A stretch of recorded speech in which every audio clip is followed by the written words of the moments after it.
Robert Littal from Black Sports Online with the one and only Amber Rose from the Master of the Mix Season 2.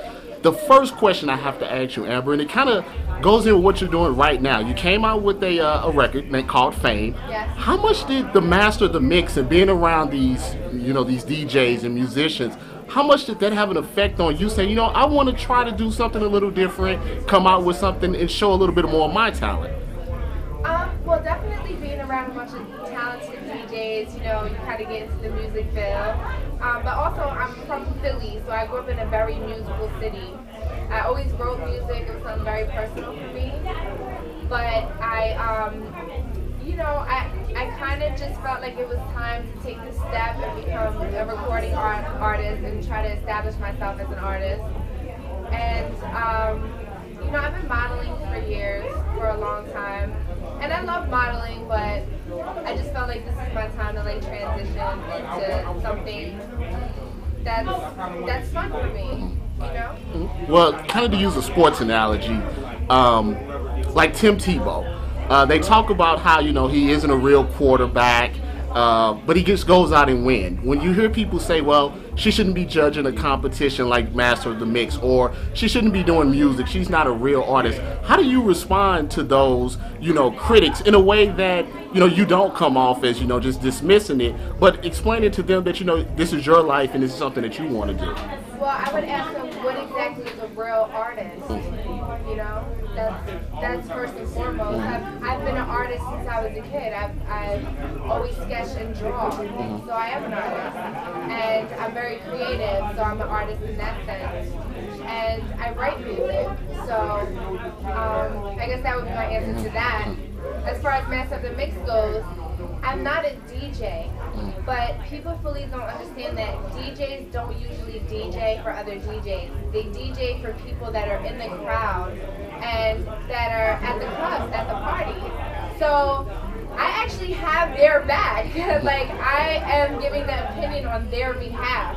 I'm the girl that's in the crowd, that's dancing to the music, and I literally, one of my main jobs is to travel the world and host big parties. So it's very important to me that I go to a party and I have a good time. If I go to a party and the DJ is whack, then I'm not going to have a good time, and that's where my opinion comes in. Now, does it get frustrating to, like you said, what is a real artist? Who are you to tell me what I should be doing? Does it get frustrating to kind of consistently, hear that? Do you think it has a bit of jealousy that they're not in the position to do some of the things that you are able to do because of your, variety and all the things that you kind of grew up with and all the things that you've experienced? Well, I think that a lot of people feel as though I'm undeserving of this life because of where I come from.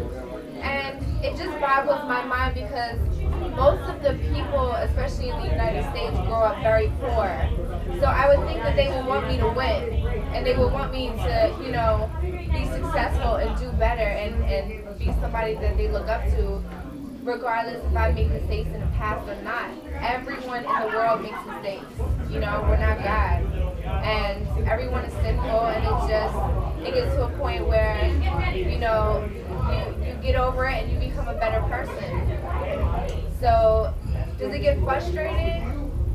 It used to, but not anymore, because I kind of just live my life for me and my family and my rosebuds and rosebuds out there, because they love me so much, and I do it for them. All right, last question.